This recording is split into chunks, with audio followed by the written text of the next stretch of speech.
Antes de fazer a nossa leitura, quero fazer então algumas perguntas a você. Primeiro, será que nós podemos confiar que Deus está no controle do nosso futuro e de que nada foge do seu controle, nada foge dos seus propósitos, nada foge da sua soberania? Talvez você até diga, de boca para fora, diga, não, com certeza, realmente eu confio nos propósitos de Deus, realmente eu confio de que Deus está no controle de todas as coisas. Agora, quando a gente vai para a nossa vida particular, quando a gente vai para o nosso dia a dia, muitas vezes é difícil confiar na soberania de Deus, nos propósitos de Deus. Quando a gente olha para a vida de Abraão, a gente também começa a entender o quão difícil é crer nas promessas do Senhor. O quão difícil é crer em promessas que para nós humanos são impossíveis. Crer na palavra do Senhor, que muitas vezes para nós sabemos que é difícil ou impossível de acontecer. E se você está lembrado, Deus ele aparece algumas vezes para Abraão. E dessa vez que ele aparece para Abraão, ele diz coisas que nós já sabemos, que nós já conhecemos, que ele já disse para Abraão, mas ele está confirmando mais uma vez e acrescentando algumas coisas em sua vida para que Abraão confirme ainda mais a sua fé. É interessante a forma como Deus aparece a Abraão, quando você lê Gênesis até o capítulo 22, é que acontece alguma situação e aí Deus aparece para Abraão e diz algumas coisas. Aí acontece uma outra situação e aí Deus aparece de novo para Abraão e acrescenta algumas coisas. Ele vai diz as mesmas coisas, mas ele vai acrescentando alguns detalhes. E depois ele aparece de novo, ele acrescenta mais um detalhe. Então primeiro ele diz, olha, você vai ter uma grande nação, vai ter uma grande descendência. Ok, tudo bem. E eu vou te dar uma terra, que eu vou te mostrar, eu ainda vou mostrar a terra. E Abraão, ok, eu vou confiar. Depois Deus aparece e diz, olha, a sua descendência será tão grande, mas tão grande como as estrelas do céu. Impossível de contar. E a terra que eu vou te dar, como a gente viu algumas semanas, a terra que eu vou te dar é tão grande, mas tão grande, que você pode olhar para norte, sul, leste e oeste. E ela pega toda essa dimensão até o ponto da sua visão. E Abraão crê. E agora Deus aparece mais uma vez e confirma mais algumas coisas e acrescenta mais alguns detalhes. Mas tem um versículo em especial, que é o que nós veremos essa noite. No final, então, a gente vai fazer uma exposição rápida nos textos aqui que são apresentados. E aí, no final, veremos a confirmação da fé de Abraão. Vamos então olhar, primeiramente, dos versículos de 1 a 6, que diz assim. Depois dessas coisas, o Senhor falou a Abraão numa visão. Não tenha medo, Abraão. Eu sou o seu escudo, grande será a sua recompensa. Mas Abraão perguntou, ó soberano Senhor, que me darás se continuo sem filhos e o herdeiro do que possuo é Eliezer de Damasco? E acrescentou, tu não me deste filho algum, um servo da minha casa será o meu herdeiro. Então o Senhor deu-lhe a seguinte resposta, seu herdeiro não será esse. Um filho gerado por você mesmo será o seu herdeiro. Levando-o para fora da tenda, disse, olhe para o céu e conte as estrelas, se é que pode contá-las. E prosseguiu, assim será a sua descendência. Abraão creu no Senhor e isto lhe foi creditado ou imputado como justiça. Até aqui, primeiramente. A gente vai olhar para o versículo 6, mais no final, mas alguns detalhes aqui interessantes. Primeiro, Deus ele aparece de uma forma diferente. Das outras vezes, parece, ao que tudo indica, que Deus apareceu com uma voz. Ele conversa com Abraão com uma voz. Depois, em alguns capítulos mais para frente, no capítulo 18, Deus ele aparece também de uma forma física, por meio dos 3 anjos, ao qual um dos anjos era o próprio anjo do Senhor. Depois você pode pesquisar um pouco mais sobre quem seria então esse anjo do Senhor. Mas Deus ele aparece em forma talvez de uma voz, alguns dizem até talvez em forma de algum profeta ou algo parecido, apesar de não ter indicações nenhuma. Deus aparece para Abraão de forma física, com esses 3 anjos, e agora, nesse momento, mais tarde, mas nesse momento, Deus ele aparece em uma visão noturna, ou seja, possivelmente um sonho. E é uma das formas, o sonho é uma das formas como Deus falou a muitas pessoas no passado. Muitas pessoas ele falou através de sonhos, através de interpretação do sonho ali com José, e também com Daniel e tantos outros. E Deus diz para Abraão nesse sonho: não tenha medo, Abraão, eu sou o seu escudo, e grande será a sua recompensa. Por que Deus diz isso? Nós devemos lembrar que antes disso acontecer, antes de Deus falar que é o seu escudo, o que acontece é que Abraão entra em uma guerra, resgata o seu sobrinho Ló, e possivelmente aqui, obviamente, ele entrou em guerra com um povo. Não só com um povo, mas com 4 nações. E Deus está dizendo: pode ficar tranquilo, eu sou o seu escudo. Você fez bem em ter resgatado Ló. Você fez bem em ter guerreado nesta guerra para resgatar essas pessoas. Pode ficar tranquilo, eu vou proteger a sua vida. E grande vai ser a sua recompensa por aquilo que você fez, porque você fez isso por meio da fé. E então, ele diz, no versículo 2 em diante, Abraão responde para o Senhor: mas Deus, você está dizendo que vai ser grande a minha recompensa, mas eu não tenho nenhum descendente, eu não tenho ninguém. Você prometeu um filho para mim e o Senhor não me deu filho algum. E o descendente que eu tenho, como ele diz aqui, é Eliezer de Damasco. Por que ele acrescenta que Eliezer de Damasco? Porque foi possivelmente algum servo que Abraão comprou em Damasco. Então não era nascido da sua casa, não era um sobrinho, não era nada parecido, mas era algum servo que ele comprou e possivelmente seria o herdeiro. Caso ele morresse, ele então que herdaria todos os seus bens. E Deus está dizendo para ele: pode ficar tranquilo, não é este o seu herdeiro, não é Eliezer de Damasco, não é esta pessoa que vai herdar. Pelo contrário, o seu herdeiro não será esse, mas um filho gerado por você mesmo. Vou voltar aqui. Então, Deus está dizendo: não é um servo que você comprou, mas é um filho gerado por você mesmo. Então ele leva para fora e diz: olhe para o céu, vai ser impossível contar os seus herdeiros. E Abraão crê. Nesse primeiro momento, então, nós percebemos que Abraão, ele creu nessa esperança, ele creu na palavra do Senhor. Hebreus 11, versículo 12 diz assim: assim daquele homem já sem vitalidade originaram-se descendentes tão numerosos como as estrelas do céu e tão incontáveis como a areia da praia do mar.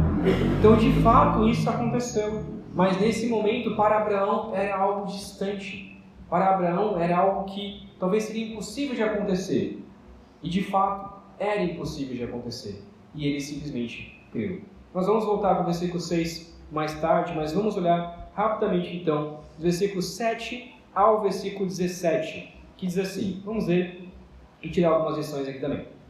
Disse-lhe ainda: eu sou o Senhor, disse o Senhor ainda, eu sou o Senhor que o tirei de Ur dos Caldeus para dar-lhe esta terra como herança.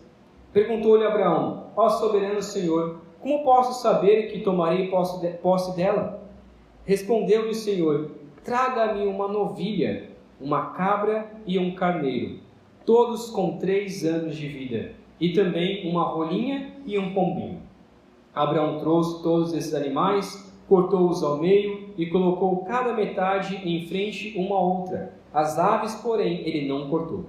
Nisso, aves de rapina começaram a descer sobre os cadáveres, mas Abraão as enxotava. Ao pôr do sol, Abraão foi tomado de sono profundo, e eis que vieram sobre ele trevas densas e apavorantes. Então o Senhor lhe disse: saiba que os seus descendentes serão estrangeiros numa terra que não lhes pertencerá, onde também serão escravizados e oprimidos por 400 anos. Mas eu castigarei a nação a quem servirão como escravos, e depois disso sairão com muitos bens. Você, porém, irá em paz a seus antepassados e será sepultado em boa velhice. Na 4ª geração, os seus descendentes voltarão para cá, porque a maldade dos amorreus ainda não atingiu a medida completa.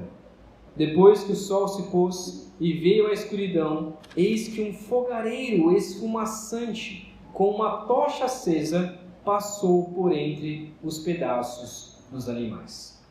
Por mais esquisita que pareça toda essa história, e tem alguns detalhes aqui que, apesar de muitos teólogos discutirem o que de fato significaria isso, a gente consegue tirar algumas lições aqui. O que de fato está acontecendo é que este sacrifício que Abraão faz, porque Deus manda ele fazer esse sacrifício, na verdade, lá em Jeremias 34, 18 a 19, nos diz que esse era um sacrifício que era feito com uma aliança com uma pessoa. Então, quando eu fazia uma aliança com uma pessoa, eu fazia esse tipo de sacrifício. Eu cortava metade dos animais, os outros eu deixava inteiro, colocava entre eu e aquela pessoa esse tipo de animais nesse sacrifício, e eu fazia um acordo com ela. Podia ser um acordo de casamento, podia ser um acordo judicial, podia ser um acordo de negócios. Eu fazia esse acordo com aquela pessoa. E aí, então, depois de nós fecharmos esse acordo, se queimava, então, aquele sacrifício ao Senhor. E a ideia que traz lá em Jeremias 34 é: se algum de nós descumprir o nosso acordo, que aconteça a mesma coisa que aconteceu com esses animais, com um dos que rompeu o acordo. Então, essa forma que Deus traz aqui, por mais estranha que pareça, Deus está fechando um negócio com Abraão. Está fechando uma aliança com Abraão. E dizendo: olha, Abraão, agora eu não vou só prometer coisas a vocês. Não é promessas vazias, mas eu vou fechar uma aliança para que você creia, para que você realmente confirme aquilo que eu estou dizendo. E se eu descumprir aquilo que eu fiz, então que isso aconteça com a minha vida. É claro que seria impossível acontecer com o Senhor. Mas o que Deus está colocando aqui é fechando uma aliança completa com Abraão. E no meio disso, acontece algo interessante. Depois que Abraão prepara esse sacrifício, está expulsando essas aves de rapina, e aí alguns trazem algum sentido mais espiritual, dizendo que talvez se o próprio Satanás querendo acabar com a aliança ou algo parecido, a gente não sabe muito bem o que significaria essa questão da ave de rapina, mas depois acontece, no pôr do sol, Abraão dá uma descansada e vem então um sonho, mas esse sonho, essa visão, uma visão perturbadora. E o Senhor aparece para ele e diz: saiba que os seus descendentes serão estrangeiros numa terra que não lhes pertencerá. Durante 400 anos, eles serão escravos e oprimidos. Por que isso é interessante? Por que Deus fala isso para Abraão? Nós devemos lembrar que Moisés é quem escreveu Gênesis. Isso já tinha acontecido. E possivelmente, como nós sabemos, que a história de Gênesis não é uma história que Moisés inventou, ou não é uma história revelada por completa por Deus, mas é uma história que era contada de geração em geração. A história de Gênesis, com todos os seus detalhes, ela era contada de geração em geração. As pessoas contavam a história de Abraão. As pessoas contavam a história de Jacó. As pessoas contavam a história de Isaac. E geração em geração as pessoas iam escutando essas histórias e passavam então para os seus filhos. Então Israel sabia dessa profecia. Israel sabia que durante 400 anos eles seriam escravizados. E de fato isso aconteceu. Deus preparou o coração dos filhos de Abraão para algo que iria acontecer bem mais tarde. O que isso nos mostra, o que isso pode nos ensinar, é que Deus,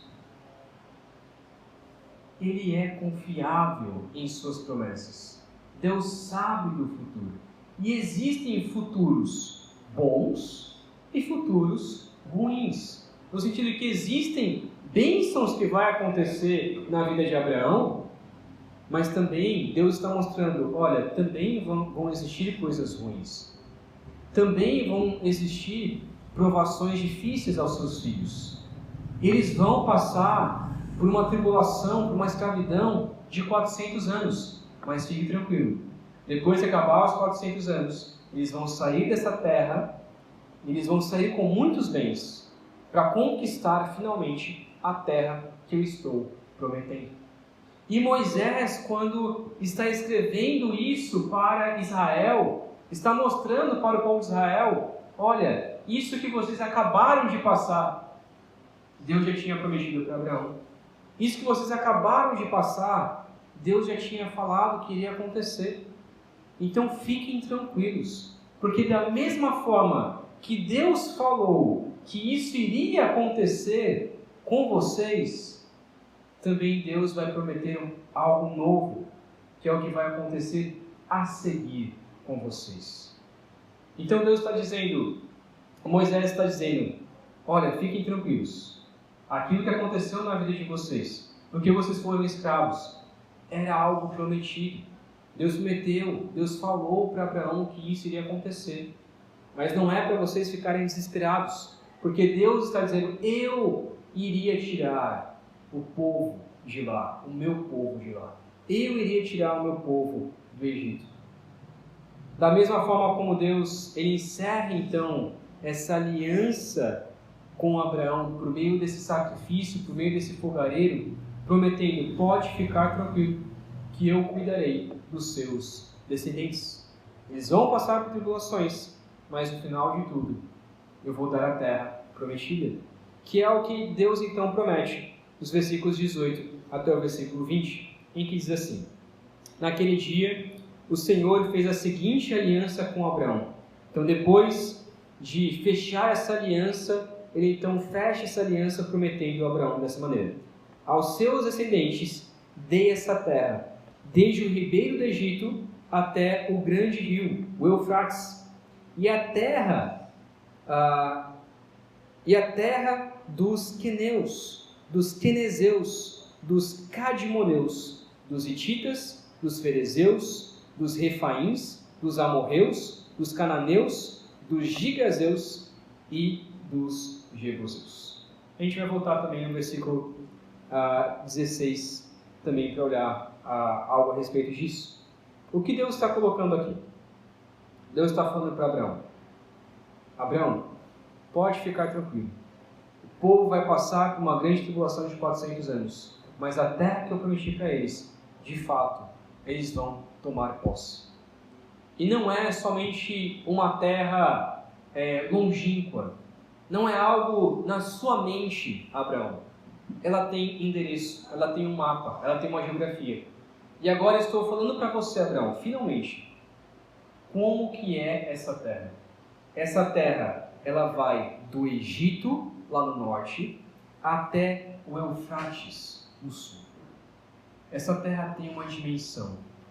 E o seu povo, os seus filhos, depois da quarta geração, depois de 400 anos, depois da quarta geração, eles vão tomar essa terra prometida. Eles vão receber essa terra. Eles vão receber essa terra e tem não só o endereço, mas os povos que viviam nessa terra. E Deus escreve quais são esses povos. esses nomes esquisitos que para a gente talvez não façam tanto sentido. Mas ele diz: os queneus, os quenezeus, os cadmoneus, os hititas, ferezeus, refaíns, amorreus, cananeus, gigazeus e jebuseus. Quem são esses povos? Todos esses zeus aqui, né? Quem são esses povos? Que povo é esse? Esse povo era um povo idólatra. Esse povo era um povo pecador. Esse povo era um povo em que Deus estava irado. E é por isso que no versículo 16, ele diz: na quarta geração, os seus descendentes voltarão para cá, porque a maldade dos amorreus ainda não atingiu a medida completa. O que isso significa? O que isso nos mostra? O que isso nos ensina? Que o fato que Moisés queria ensinar também ao povo é que eles não estavam dominando uma terra, conquistando uma terra que Deus tinha dado a eles, de pessoas boazinhas, de pessoas honestas.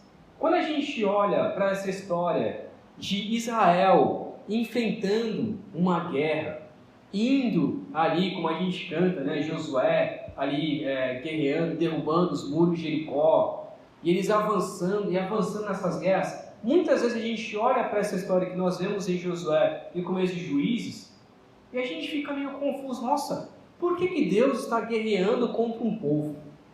Por que Deus está usando Israel para lutar contra esses povos? O que esses povos fizeram de errado? Qual que é o problema deles? O que eles fizeram de ruim? E a resposta está aqui. Não eram povos comuns. Não eram povos que tinham ali a sua casinha, estava tudo bem, estavam vivendo a sua vida, e aí vem o Israel mau e domina sobre esses povos. Não, era o contrário. A ira de Deus se acendeu contra esses povos, porque esses povos eram povos pecadores. Esses povos eram povos que faziam mal à terra. E Deus está usando Israel para trazer justiça contra esses povos. Então, essa conquista da terra não era simplesmente Israel, não era porque Israel era mau, estava dominando uma terra boa, mas era porque Deus estava trazendo justiça contra esses povos, usando Israel para isso. E nós vemos em toda a Escritura que Deus ele faz isso. Deus é o dono das nações, Deus é o Senhor dos exércitos, e Ele domina sobre os povos. E quando existe uma nação tão pecadora, mas tão pecadora, Deus impede que o pecado deles se prolifere. Nós vemos isso, por exemplo, na história de Jonas. Deus ele manda Jonas vai à terra de Nínive e pregue contra ela, dizendo que em 40 dias eles seriam destruídos. A mensagem é uma mensagem dura. Deus iria destruir essas nações. Nós vemos o que acontece com Sodoma e Gomorra. Deus destrói Sodoma e Gomorra. Deus tem o poder sobre os povos e as nações. E Deus, nessa posse da terra, Ele iria usar Israel tanto para dominar a terra, tanto para dar a terra a eles, algo bom, e tanto para vingar esses povos maus, esses povos idólatras, e a maneira como Deus controla também a maldade no mundo. O que nós podemos então tirar de lição disso é que isso já tinha sido prometido para Abraão. E Moisés está aqui lembrando o seu povo, dizendo: olha, fiquem tranquilos, a gente não está fazendo algo mal, a gente não está fazendo algo ruim ao dominar essa terra. Pelo contrário, essa terra foi prometida a nós por meio de Abraão. E nós vamos ser a espada da justiça contra esses povos idólatras, contra esses povos maus. E de fato, quando você olha a história, principalmente dos amorreus, dos gigazeus e dos jebuseus, você percebe o quão esse povo era mau. Agora, o que nós podemos tirar de lição de todo esse texto, principalmente dessa segunda e terceira parte, é o quanto Deus Ele é soberano. E o quanto Deus, Ele sabe exatamente tudo o que vai acontecer. Ele sabe o que vai acontecer com o seu futuro. Ele sabe o que vai acontecer com a sua vida. Talvez Ele não diga para você. E possivelmente Ele não vai dizer para você o que vai acontecer com o seu futuro. Isso é muito bom mesmo. Nós sabemos o que acontece, ou muito ruim, né? Um dos dois. Mas Deus não diz isso para nós. Mas o que nós podemos ter a certeza é que Deus sabe, está determinado. E assim como Ele prometeu para Abraão, e Abraão creu, nós também podemos crer de que o nosso futuro ele está garantido. Tanto o nosso futuro terreno, e tanto o nosso futuro celestial. Nós podemos ter certeza de que nada foge do controle de Deus. Ele sabe de todas as coisas. E isso deve nos dar tranquilidade no coração. Saber que o amanhã pertence ao Senhor. Saber que tudo na minha vida já está determinado pelo Senhor. O que eu preciso fazer? Confiar.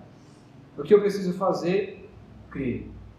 E é exatamente nisso em que nós voltamos no versículo 6 de Gênesis 15, em que diz assim: Abraão creu no Senhor, e isso lhe foi creditado ou imputado como justiça.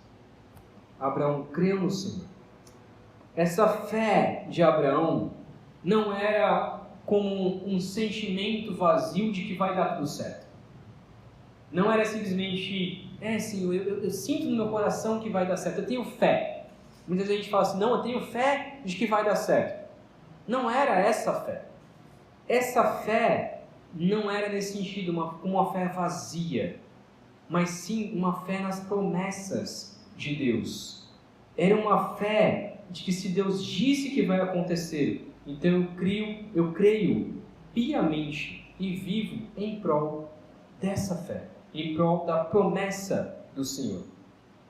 E diz que essa fé de Abraão, essa crença nas palavras do Senhor, naquilo que o Senhor é, essa fé que Abraão teve, fez então com que Abraão fosse justificado.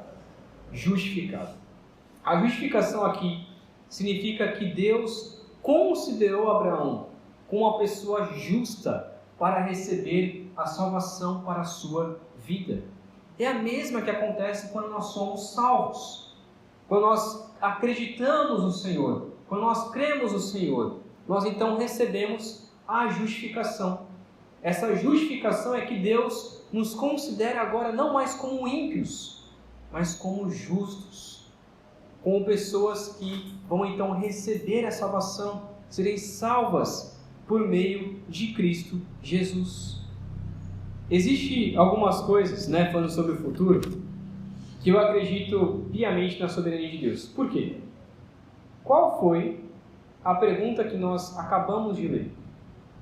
Alguém tem a pergunta que a gente fez no catecismo? A Babi não vale a Babi, que a Babi já sabe. Qual foi a pergunta que a gente acabou de ler no catecismo? Nem lembro, né? Da justificação. A pergunta é, o que é justificação? Irmãos, eu nem sabia que seria isso. Nem sabia. E caiu exatamente no mesmo texto que a gente está estudando hoje. O que é a justificação? A resposta é, a justificação é um ato livre da graça de Deus, onde Deus perdoa todos os nossos pecados e nos aceita como justos diante dos seus olhos, somente pela justiça de Cristo, imputada a nós e recebida somente pela fé. Abraão, ele foi justificado pela fé, porque ele creu. O que isso significa? Que Deus, pela sua livre vontade, perdoou todos os pecados de Abraão.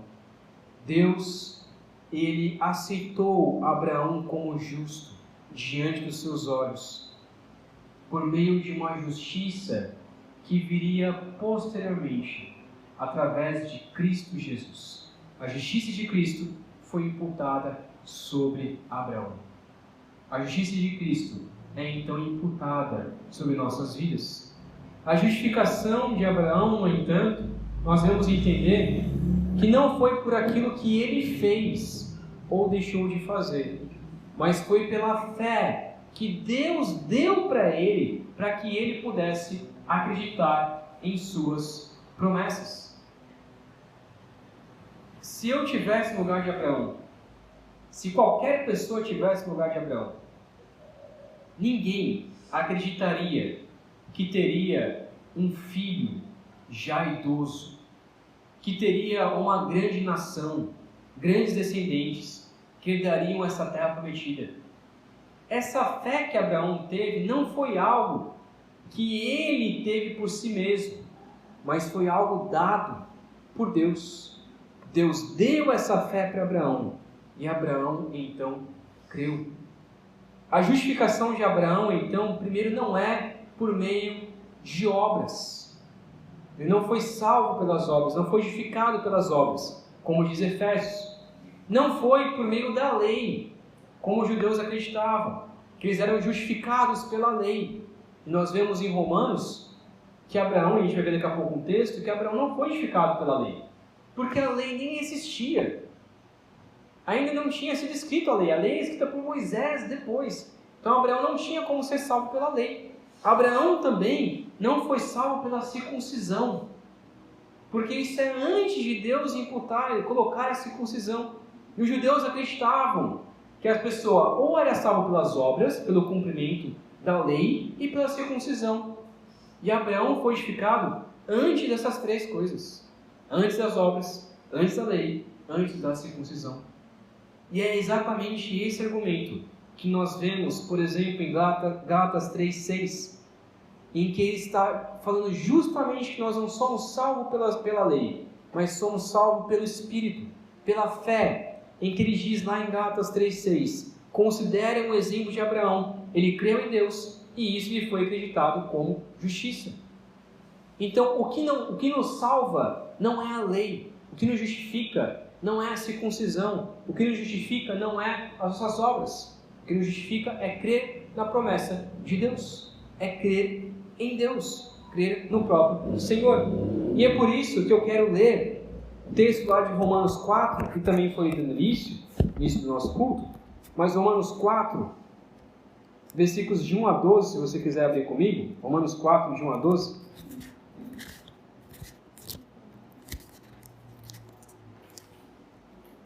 Romanos 4, de 1 a 12.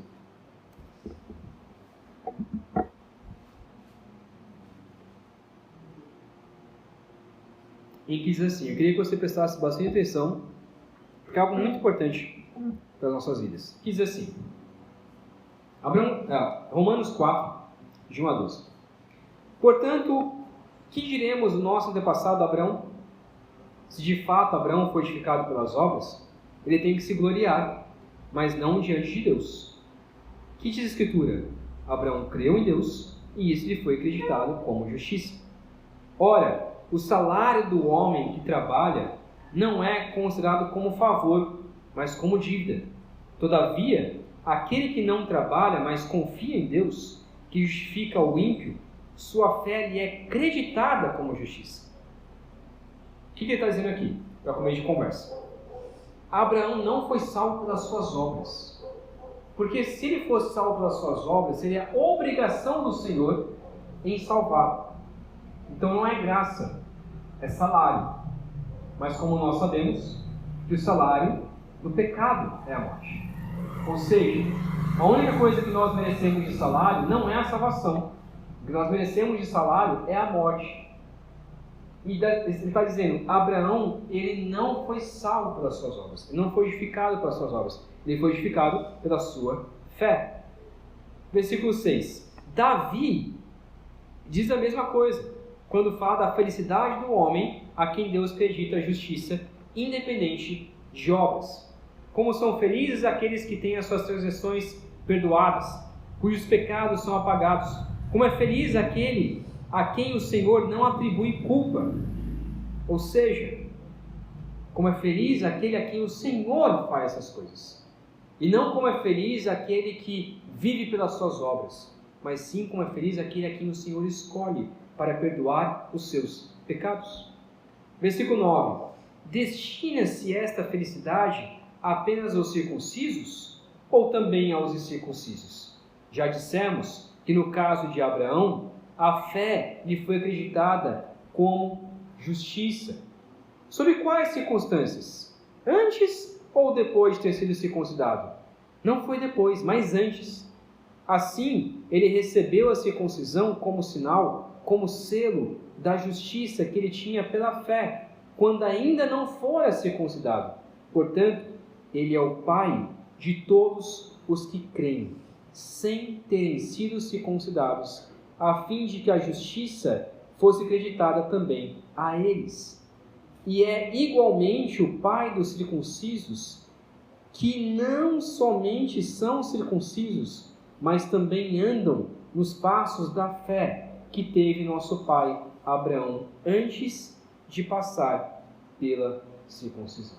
E aqui ele continua dizendo que Abraão também não foi justificado pela lei, porque a lei produz a ira de Deus sobre o pecador, mas sim pela fé em Cristo, pela fé nas promessas de Deus. Versículo 16, então também nos diz assim, versículo 16, portanto, a promessa vem pela fé, para que seja de acordo com a graça, e seja assim garantida a toda a descendência de Abraão, não apenas aos que estão sob o regime da lei, mas também aos que têm a fé que Abraão teve. Ele é o Pai de todos nós.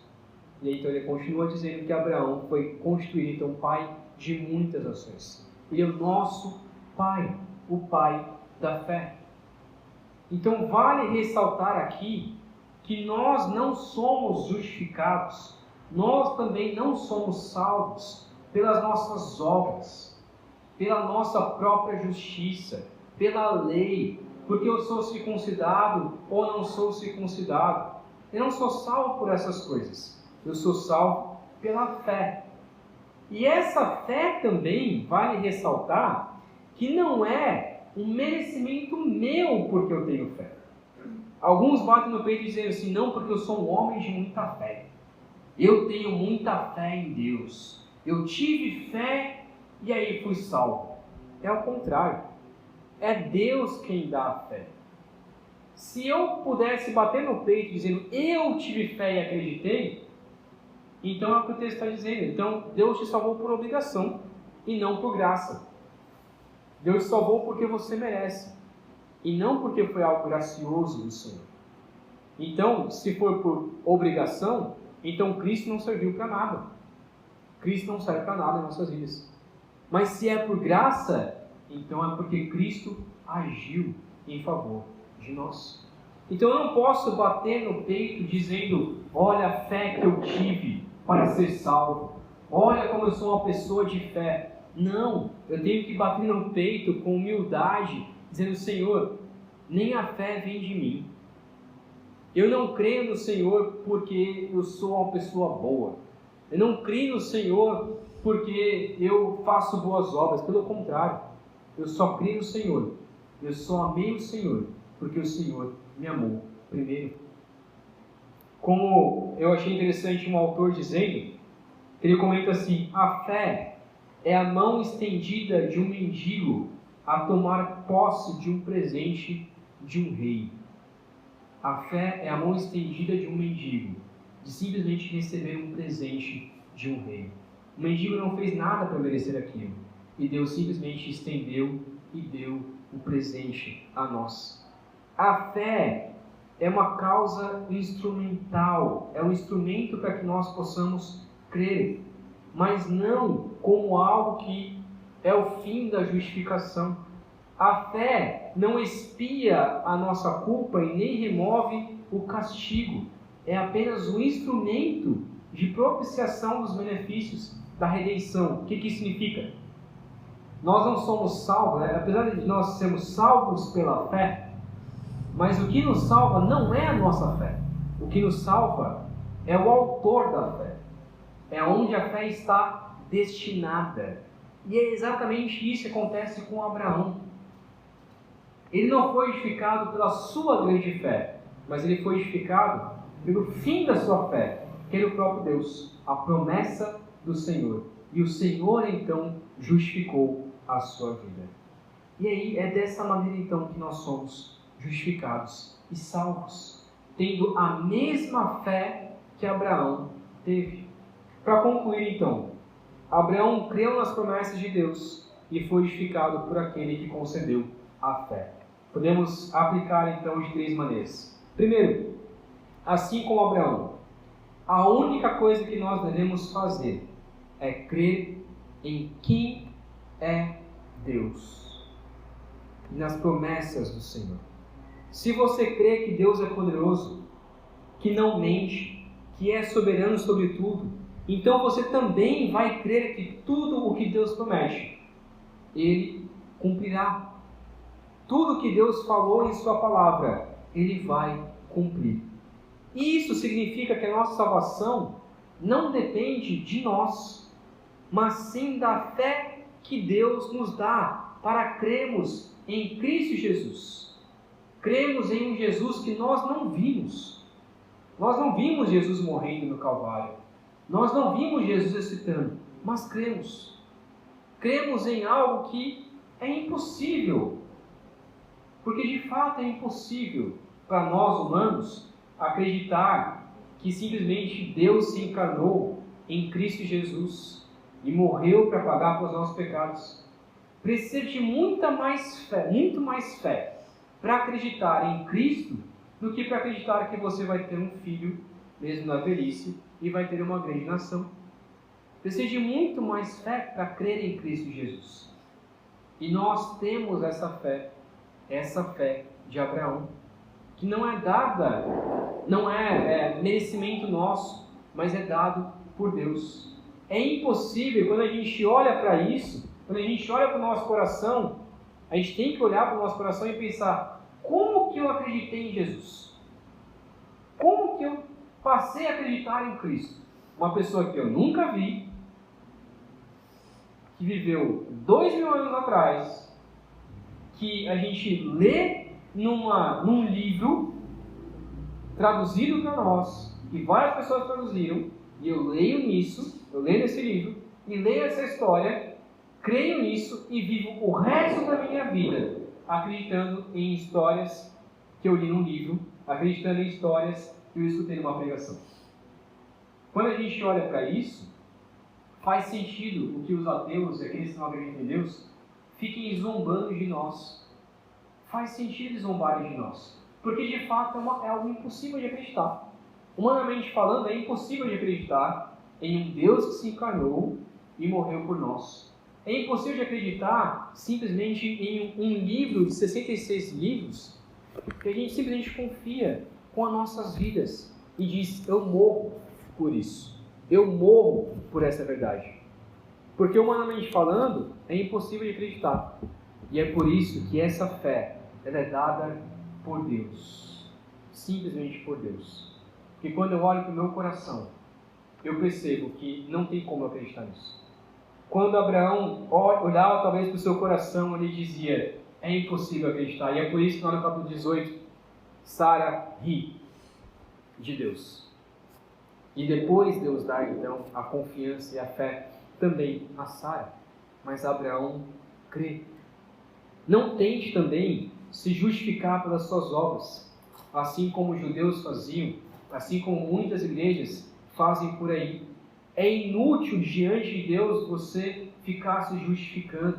Não, Senhor, eu vou ser salvo porque eu fiz direitinho, porque eu li a palavra, porque eu orei, porque eu fui para a igreja todos os domingos, e aí eu vou ser salvo. Você não é salvo por causa dessas coisas. Você é salvo pela fé. Você é salvo porque Deus deu fé para que você creia. Se você não é salvo ainda, o que eu preciso fazer? Eu preciso pedir ao Senhor que me dê fé, para que eu confie nessas verdades com toda a minha vida. E você pode dizer, assim como eu posso dizer: Samuel creu e isso foi imputado como justiça. E você pode dizer: eu criei e eu fui justificado por Deus. A fé é um dom que Deus dá. A fé é graça que Deus nos dá. Não é por nosso merecimento, mas é porque Deus assim quer. Então que esse exemplo de Abraão possa também ser um exemplo para nossas vidas. De todos os dias acordar e pensar, Deus, realmente, eu só creio no Senhor porque o Senhor quer. Porque se for pelo meu coração, eu não creria. Mas porque o Senhor quer que eu creia. Então, muito obrigado pela graça imerecida. Eu não mereço a graça. Muito obrigado por essa graça que o Senhor nos dá. Muito obrigado pela justificação. Por me considerar como justo, mesmo eu não merecendo essa justificação. Amém? Vamos orar. Pai querido, obrigado, meu Deus, porque todos nós aqui olhamos para o nosso coração e consideramos sim que somos pecadores. Somos inúteis diante do Senhor. Ó Pai, mas o nosso coração quer se justificar diante de Ti. Achando que merecemos alguma coisa, achamos que somos bons, achamos que somos justos. Mas, ó Pai, não somos justos por algo que nós fizemos, mas sim pelo que Cristo fez, ao morrer na cruz por nós e ressuscitar ao terceiro dia. Ó Pai, só somos justos porque o Senhor nos justificou, porque o Senhor nos deu fé para crermos. E por isso, ó Pai, a exemplo da vida de Abraão, nos ajude a ter mais fé, a acreditar todos os dias que o Senhor pagou pelos nossos pecados, que o Senhor nos limpou dos nossos pecados e agora o Senhor nos considera como justos diante de Ti. Ó Pai, que não tenhamos vergonha de orar ao Senhor, que não tenhamos vergonha de conversar contigo com liberdade, em abrir a Tua Palavra, que nós somos livres diante de Ti, somos justificados. Ó Pai, que possamos entrar no Teu santo trono como pessoas limpas, crendo que podemos sim estar com o Senhor. Podemos sim entrar no céu, porque o sangue de Cristo Jesus nos limpou de todos os nossos pecados. Aqueles que cometemos no passado, aqueles que cometemos hoje e aqueles que iremos cometer. O Senhor, por meio do sangue de Cristo Jesus, já pagou pelos nossos pecados. Ó Pai, que tenhamos essa liberdade de acreditar nisso, não com orgulho ou com arrogância, mas com humildade e fé em Cristo Jesus. É o que oramos, pedindo também a Sua graça sobre nós, pedindo que a graça de Cristo Jesus, o amor de Deus Pai e o consolo do Seu Santo Espírito seja conosco, hoje e para todo sempre. Amém. Amém.